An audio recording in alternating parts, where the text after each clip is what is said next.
Welcome to Bite-Sized Battles.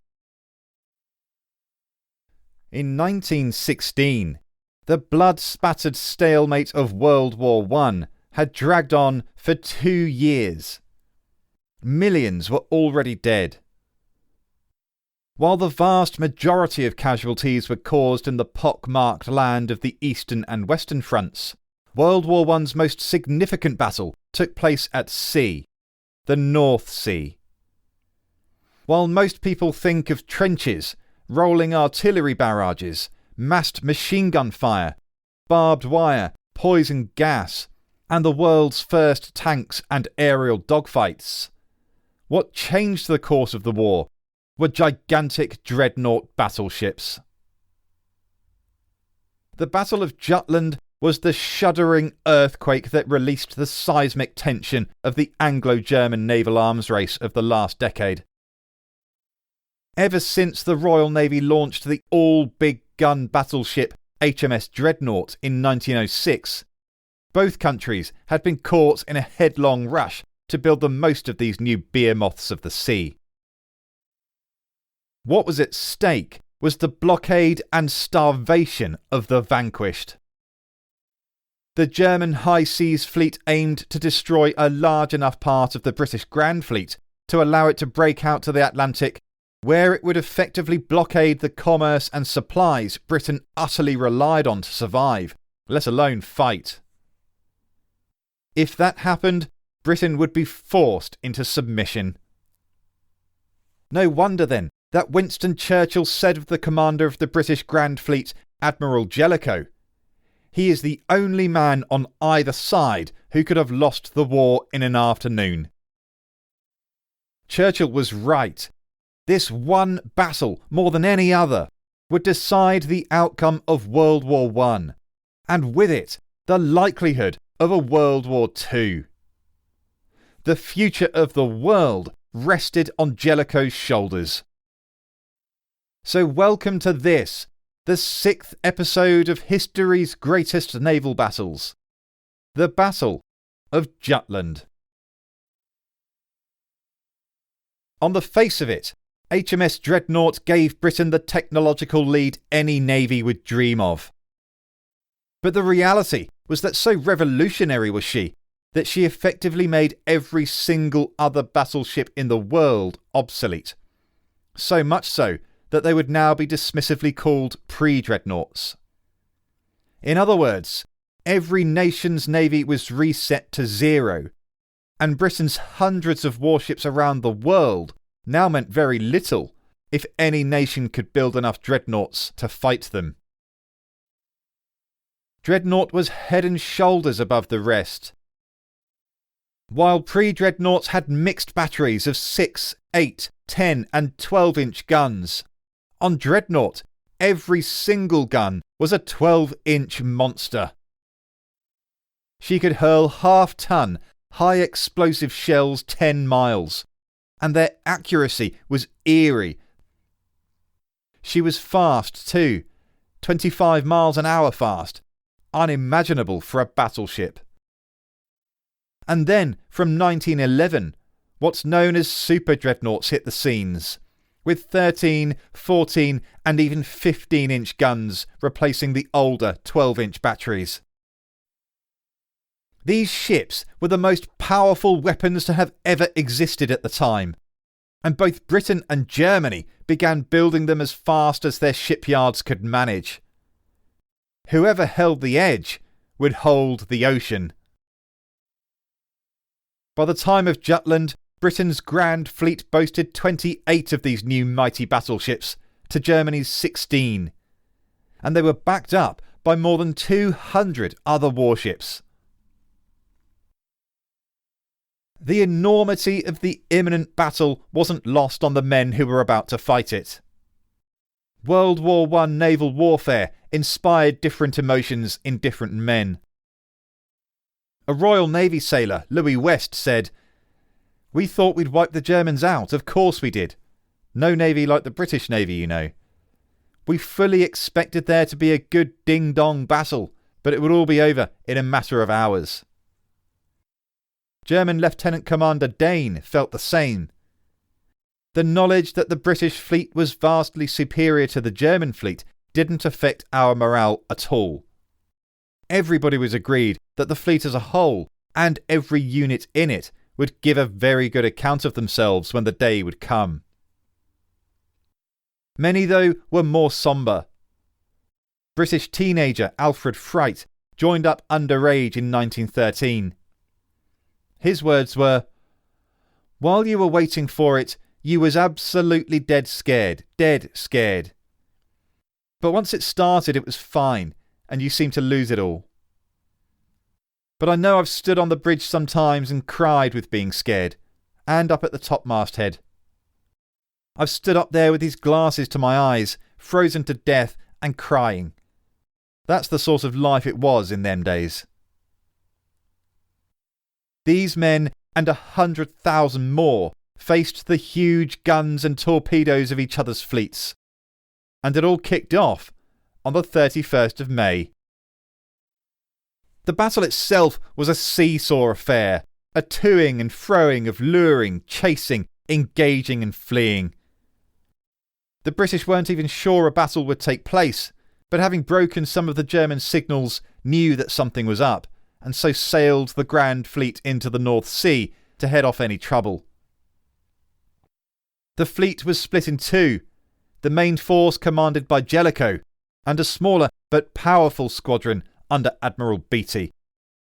It was all rather precautionary at this stage. The British even thought the main German high seas fleet was still in port. But they weren't. In fact, they were steaming into the North Sea at all speed.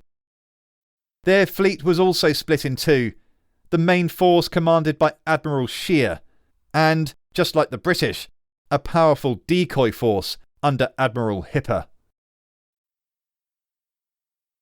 Hipper knew that Beatty at least was coming, because a German U-boat had spotted them.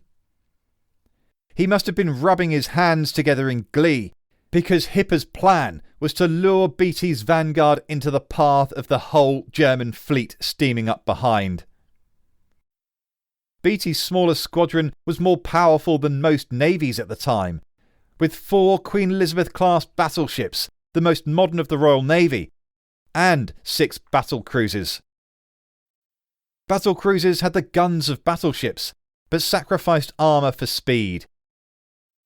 It was a formidable force in its own right, but if Hipper could draw it into the path of the main German fleet, it would be annihilated by overwhelming firepower.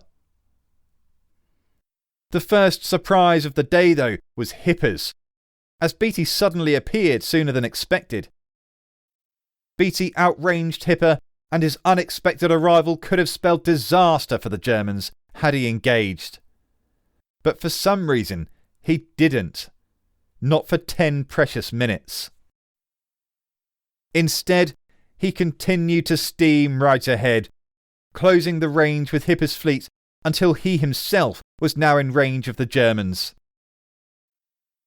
He'd been so intent on steaming ahead that he'd even left his 4 battleships behind hours earlier. It's possible that Beatty had intended to get around Hipper's squadron to block their route back to port. But those ships were the most powerful in the world at the time, and would have made a critical difference to what happened next. The Germans opened fire, all while turning to the southeast towards Scheer's main high seas fleet. Beatty took the bait and followed them, returning massive salvos at Hipper's ships. It became known as the Run to the South, as Beatty chased Hipper while exchanging hammer blows with him. Hipper was intentionally leading him into the jaws of death, and his plan was working. And things weren't going well for the British gunners either. Beatty's ships were still manoeuvring in the first moments of the clash, and on top of that, the wind was blowing towards Hipper, so that British funnel smoke obscured the Germans from British rangefinders. The upshot was that Beatty's squadron didn't hit a thing in the opening minutes of the battle, while Hipper's force drew first blood. The German SMS Moltke hit HMS Tiger 9 times in 12 minutes, just one of 3 British battle cruisers hit. Beatty's own flagship Lion was hit next when a 12-inch shell from Lutzow obliterated one of her turrets and nearly caused her magazines to explode. It was only the quick actions of Major Francis Harvey, who ordered the magazines to be flooded and sealed, which saved her from what would have been a catastrophic explosion.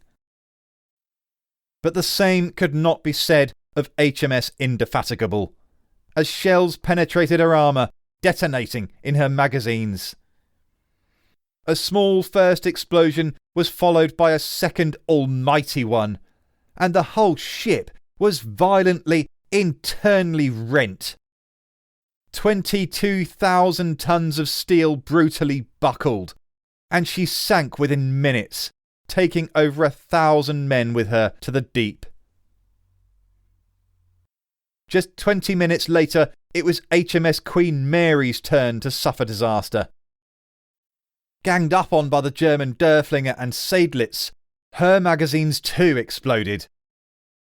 German Commander von Hayes watched on and later described what he saw. A vivid red flame shot up from her forepart. Then came an explosion forward, followed by a much heavier explosion amidships.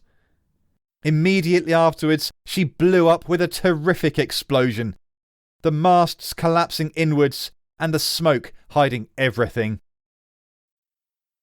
When it appeared the HMS Princess Royal had blown up too, Beatty is said to have famously retorted, "There's something wrong with our bloody ships today." While all this was going on, a huge destroyer battle was raging between Beatty and Hipper's main lines, smaller guns firing and dozens of torpedoes surging through the water. Smoke from funnels and burning ships wreathed the seas. Guns of all sizes fired continuously. Terrible blasts of shells struck incessantly. It must have been terrifying. And now British eyes widened, hearts sank and mouths went dry as Admiral Shear's High Seas Fleet surged over the horizon, eager to wipe out Beatty's shrinking force. Beatty immediately ordered an about turn, spinning his force 180 degrees and steaming northward in a phase aptly called the run to the north. Now the tables had turned as Beatty baited Shear and Hipper, leading them on to Jellicoe's Grand Fleet rushing south. Thankfully for Beatty, his 4 formidable battleships had caught up with him and now acted as his rearguard, their huge guns pummelling the chasing Germans while they raced north at top speed. Shear didn't even know that Jellicoe's Grand Fleet was at sea, while Jellicoe did know what was coming towards him thanks to Beatty's information and the first ever use of a carrier-based seaplane for reconnaissance. He signalled to the Grand Fleet that the moment they had been waiting for so long was finally imminent. Through smoke and mist, the 2 huge fleets converged, and almost the first Shear knew of it was when Jellicoe was crossing his T. Suddenly emerging out of the smoke-ridden haze, Jellicoe's line of huge super-dreadnoughts crossed in front of Shear's columns, being able to bring every gun to bear on the German lines. Taken completely by surprise, Shear's fleet suddenly faced the massed firepower of the entire Grand Fleet. Now it was the Germans' turn to be savaged, with the König, Grosser Kurfürst, Markgraf, Kaiser, Helgoland and Derfflinger all getting mauled. 18 of the British battleships simultaneously pounded a line of German battlecruisers, and nearly every single one received multiple devastating hits. Shear swerved his entire fleet away, but that only served to take them into the teeth of another of Jellicoe's columns. Shear himself said, "It was now obvious that we were confronted by a large portion of the English fleet. The entire arc, stretching from north to east, was a sea of fire. The flash from the muzzles of the guns was seen distinctly through the mist and smoke on the horizon, although the ships themselves were not distinguishable. German destroyers and torpedo boats roared into the fight, firing hundreds of torpedoes in an effort to screen the main line of battleships from Jellicoe's murderous fire. For a while it worked, and Hipper's flagship, the Lutzow, destroyed HMS Invincible in the chaos. But she in turn was hit 24 times and finally sank. Joining the Lutzow at the bottom of the North Sea were the Frauenlob, Wiesbaden, Elbing, Pommern and Rostock, as well as several smaller ships. Before she went down though, the Wiesbaden had fired a torpedo at HMS Marlborough, which struck like a thunderbolt. A sailor, George Fox, was on board when it did. There was a terrific explosion, he said, and it simply lifted that ship up like a ball and just bounced her up and down. You felt the ship gradually going further over and over and over, and everybody's faces turned pale. We wondered if we were going to be drowned in this little compartment. As it happened, the Marlborough did survive the torpedo and limped back to port for repairs. Jutland was essentially one huge slugging match of colossal naval artillery and sneaky, deadly torpedoes. When Jellicoe had Scheer's fleet caught in an inverted V, Scheer decided it was time to get out and raced back south, covered all the while by a screen of torpedo-swarming destroyers and submarines. Jellicoe chose not to pursue, fearing that he would be led directly onto a line of U-boats or further German guns. He's since been criticised for not taking more decisive action to destroy the fleeing German fleet, but all he had to do was survive Jutland to win the strategic battle. In giving Scheer the opportunity to do further damage to his fleet in a chase into the unknown, he could have, in Churchill's words, lost the war in an afternoon. In purely tactical terms, Germany won at Jutland. They lost just 11 ships and 62,000 tons. The British, 14 ships and 113,000 tons. But the reality was that the Grand Fleet could afford losses like that, while the German High Seas Fleet could not. It never sailed again in force for a major confrontation with the Royal Navy, and that meant that Germany could not attack and disrupt Britain's vital shipping lanes with its surface fleet. It's this simple fact which makes Jutland a strategic victory for Britain, despite its tactical defeat, or at best, inconclusive draw. It had massive ramifications for the outcome of World War I. As a result of Britain's continuing naval blockade, by 1916, Germany's imports of vital food and industrial raw materials had fallen by 55%, having a catastrophic effect on its ability to sustain an effective long-term war effort. And crucially, Jutland meant that Germany had to rely on unrestricted submarine warfare to attack Britain's shipping, and that meant the sinking of an increasing number of American ships. The Germans knew this would eventually lead to the US joining the war, and so sent the infamous Zimmermann telegram to Mexico, proposing a military alliance. The British intercepted it, and together with the U-boat attacks on American ships, provoked President Woodrow Wilson to declare war on Germany. The end was nigh. But let's take a moment to consider what might have been had the Germans won at Jutland, and won big. The High Seas Fleet would have broken out to the Atlantic, where, unmolested by a savaged Royal Navy, it would have mauled Britain's critical flow of food and raw materials. Even more reliant on these imports than Germany, Britain would have been forced to sue for peace.